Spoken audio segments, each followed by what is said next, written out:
give it to me. For one, is you to take it further, is you have to have a 911 address. They would not give me an internet connection without a 911 address. And then 911 didn't want to give me one because it was for a farm shop. So yes, you're absolutely right.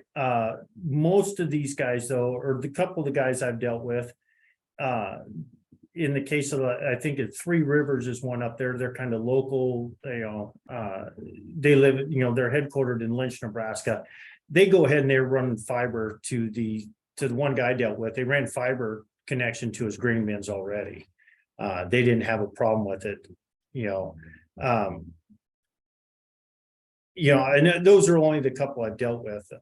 You're right, though, it is already going to be a concern. And that's actually me asking a lot of the questions to the Public Service Commission is how I ended up getting on this commission, board, whatever. I don't know what we're calling it right now, just because I was asking a lot of these that very same question. So to answer your question, they need it today. When you figure out grain bin, you got 50,000 bushel grain bin. If it's filled with organic corn, there's $12, $13 a bushel. You're looking at well over $500,000 in one grain bin. They're very concerned about monitoring it and security wise. A lot of the bin sites you go to, the large ones got 10, 15, they have security cameras around it. We had up there, it was pretty quiet, the incident where a guy was just taking his pickup up at 2 o'clock in the morning, just taking a pickup load, putting it in the back of his pickup of corn and taking it away. Not something that a farmer tends to really notice unless, hey, the auger was turned on. And that's kind of how they figured it out is, security cameras, and he had monitoring of his augers being turned off and on. Other than that, they wouldn't know they were missing, 50,000 bushel. They're not going to miss a pickup or two out of a bin. Yeah, that's great information. Thank you. Yeah. Hey, Tom, do you want to share what you just posted in the chat? Oh, sorry, I was just going back to the original definition, and the interpretation is or could be installed. So in rural agricultural states, we have, a dramatic number of addresses that are not occupied by humans, but are needing or deserving internet. So Nebraska's petition for those locations would be that we have unoccupied agricultural locations where internet could be installed. Therefore, they could be part of the fabric, if that makes sense. Yep. It doesn't mean that a provider, though, has ever or would in the near future consider those sites as able to be installed, but it would be from the subscriber's point of view. Yeah. The one where, like, I was trying to get it at my shop, and another one I was trying to help a person get internet connection through a wireless provider on their bin site. You're calling a person in Dallas, Texas. Let me tell you the challenge of trying to explain a bin location and why we don't have a 911 address to someone on the other end of the phone in Dallas, Texas is a challenge. They don't know what a bin location is, grain storage, you get a lot of questions why, and it's made changes, they made some changes in the 911, giving us a 911 address and working through that. We did make some changes through the process, but it'd been easy enough for the farmer just say, forget it and just walk away.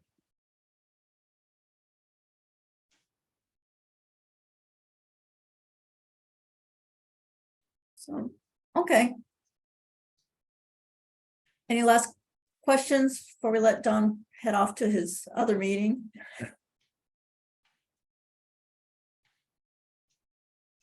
I'm not seeing any. Great presentation, by the way. I learned a lot. Thank you. No, thank you. Okay, thank you, Don. Okay. Okay, well, I'm gonna try to continue on here, I've got just some benchmark data that I want to share with you.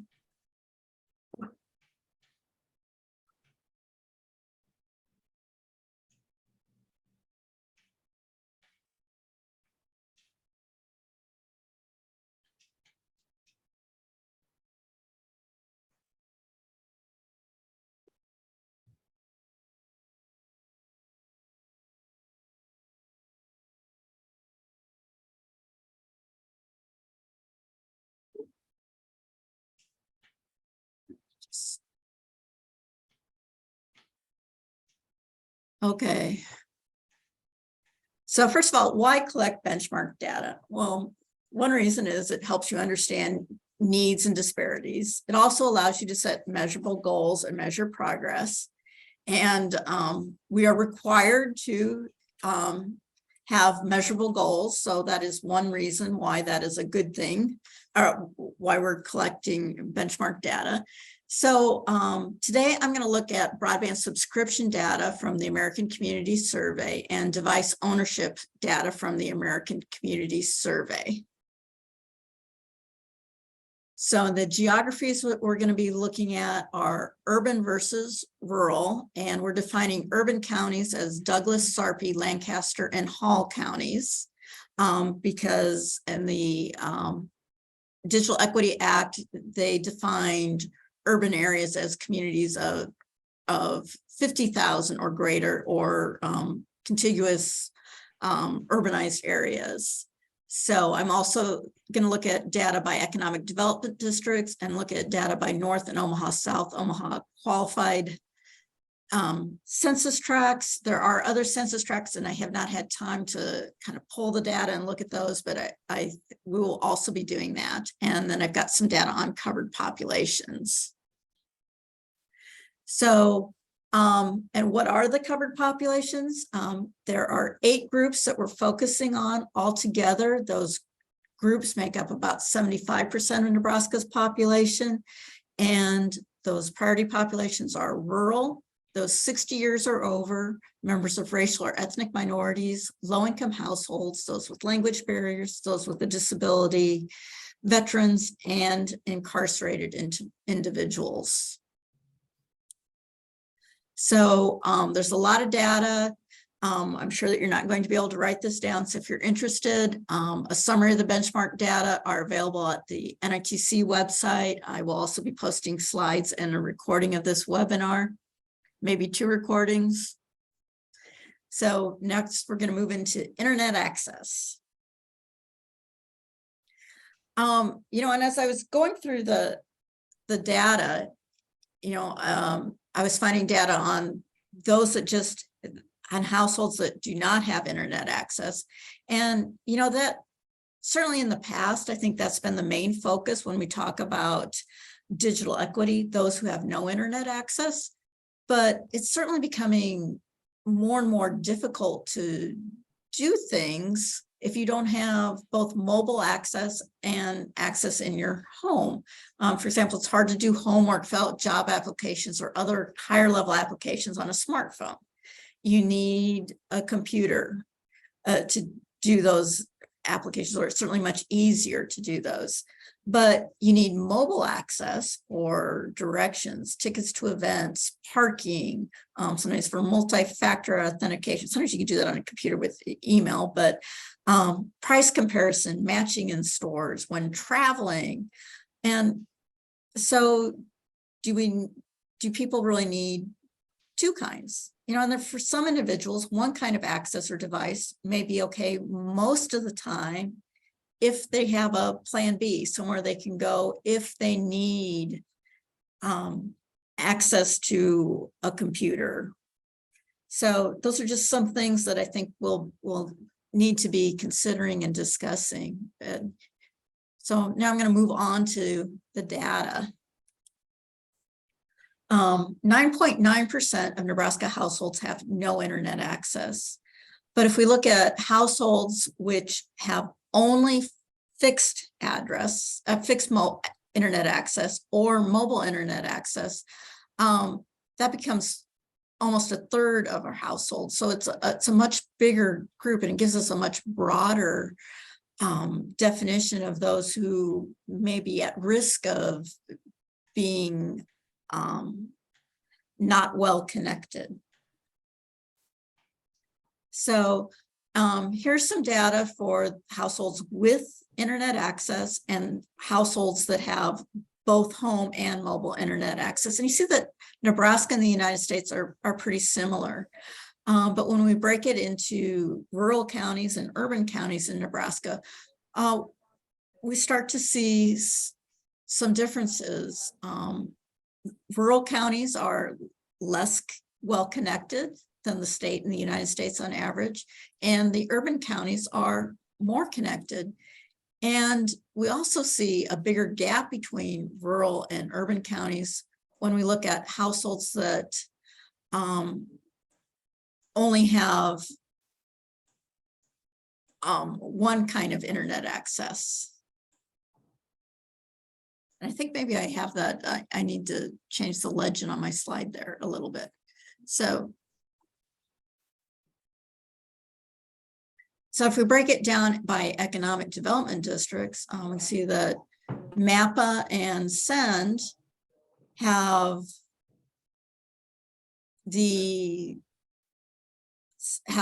a smaller portion of their residents that lack internet access or only have one mode of internet access. And Central Nebraska Economic Development District has the biggest percentage of those that do not have internet access or have only home or mobile internet access. So I also looked at qualified census tracts, and qualified census tracts must have 50% of households with incomes below 60% of the area median gross income, or have a poverty rate of 25% or more. And 10 counties in Nebraska have qualified census tracts. Most are in Douglas County, then Lancaster County. But the other counties that have qualified census tracts are Adams County, Buffalo County, Dakota, Dodge, Gage, Madison, Scottsbluff, and Thurston County. And DED has a nice map of qualified census tracts in Nebraska, and I put a link up there if you'd like to check that out. Here is a map of the qualified census tracts in Omaha. And last year, nearly 60% of Nebraska's qualified census tracts were in Omaha. These change every year, and I didn't calculate it for this year. I'm assuming that it is similar. And all but 3 of Omaha's qualified census tracts are east of 72nd Street. So, and we'll be looking at those tracts that are east of 72nd Street and north of Dodge Street. Those are the North Omaha census tracts, and those south of Dodge Street are the South Omaha census tracts. And the data shows some stark differences between the Omaha census, South Omaha qualified census tracts, and the North Omaha qualified census tracts, with those in North Omaha being less likely to have internet access and far less likely to have both mobile and fixed access.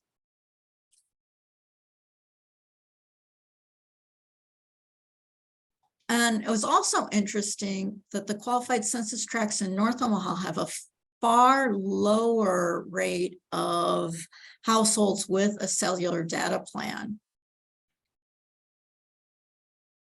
So I found that to be rather interesting.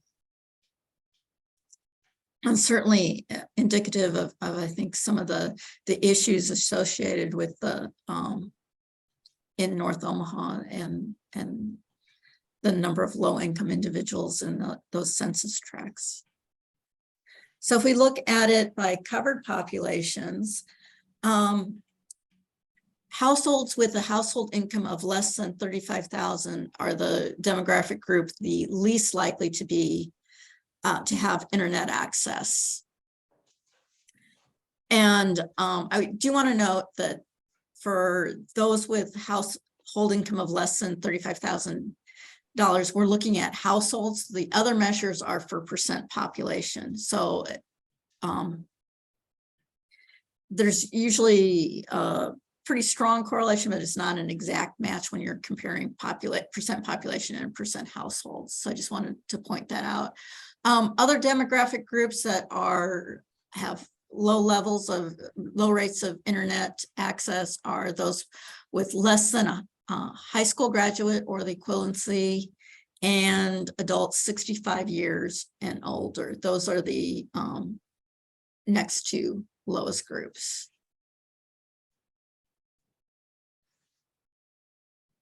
Now I'm going to move into devices. So again, if we look at data between Nebraska and the United States, it's very similar in the percent of households that have no devices or who only have a mobile, have one device. But again, if we look at rural counties versus urban counties, those in rural counties are more likely to not have a device or to have only one device. And the gap between those that only have one device between the urban and rural counties is about 10 percentage points. So that gap widens when we start to look at those at households with just one device versus those that have no devices. And if we look at it by economic development districts, we can also see that Send and MAPA have the lowest percentage of their households that have either no devices or one devices. And it looks like Central Nebraska Economic Development District also has the highest percentage of households with one device or no devices. So if we look at households at less than 151% of the poverty level, we see that most households have a smartphone, 80.9%. 65% have a laptop or desktop, and 55% have a tablet in the household. And across most groups, it holds true that smartphones are the device that the households are the most likely to have, but there are a few exceptions. And adults 60 years and older and veterans and those with a disability are more likely to have a desktop or a laptop than a smartphone. And I think both veterans and those with disabilities may tend to be a little bit older populations, so the age may be coming into maybe a factor in that as well. But for other groups, they're more likely to have a cell phone. So if we look at it by race, and again, I want to point out that it shows that Alaska Natives, all of them have a laptop and a tablet, but it was a very small population. I think there were like less than 30. So I don't think that we should probably draw any conclusions there. But again, with except with that exception, across most racial groups, smartphone ownership, you're more likely to have a smartphone than a tablet or a laptop or a desktop. And then I have a couple other figures. Dawn talked about precision ag. 51% of Nebraska farmers and ranchers use precision agriculture practices to manage crops or livestock. Nebraska's fourth in the use of precision ag, behind North Dakota, South Dakota, and Iowa, although they're not ahead of us by very much. Also, from our first webinar. We talked about libraries. Only 15% of Nebraska libraries have internet service of 100 megabits per second or greater. And then we talked about senior centers last week. And 67% of Nebraska senior centers have Wi-Fi available for everyone, and 30% have computers. But quite a few of those that do not presently have Wi-Fi for everyone or computers for everyone are interested in providing that service in the future. What's next for data? I'm going to continue to mine the American Community Survey data and the NTI internet use data, and especially looking at internet access for other qualified census tracts and devices and households for qualified census tracts, and looking at the use of the internet. Also doing some mapping of the data. And then we're also making plans to work with the University of Nebraska on a survey and to do some focus groups to get a little bit more information on some of those covered populations.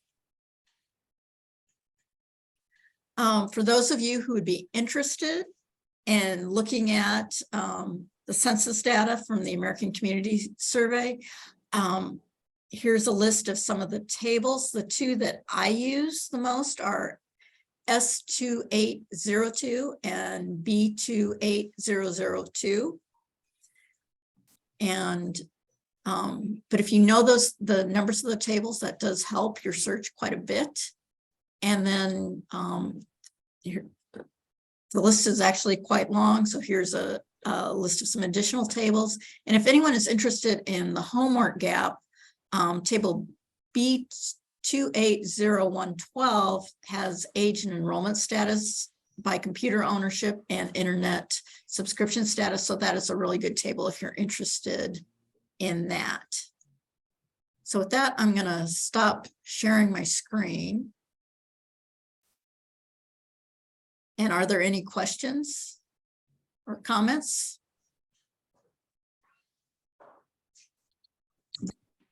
The question I asked was, do you know if the computers in the senior centers are available to the program participants, or are they limited to the center staff? If for those statistics that I just shared, that was for everyone, for participants and staff. There are some senior centers that just have computers for staff. Okay.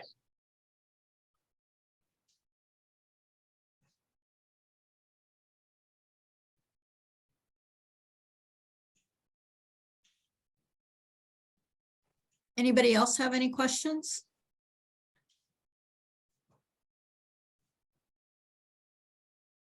Okay, and I will put the slides up, and there are, I do have some data up there if you're interested in the data. And, you know, if anyone wants to look at some of the spread, I do have some data by county, and I'm going to try to put that up too.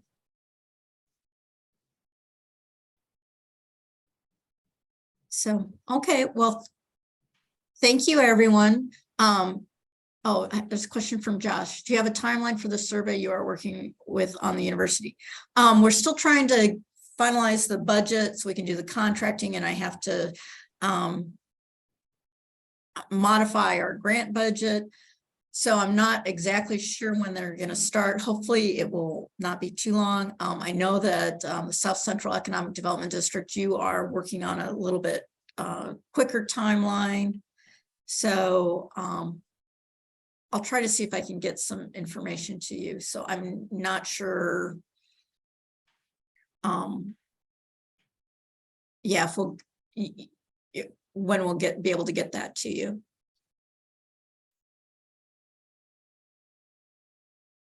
And update on dissemination of this survey when ready. Okay. Yes, I will be providing more information. Anything else? Okay, well, thank you very much. Thanks. Thanks, Ian. Thank Great you. information. Thank you.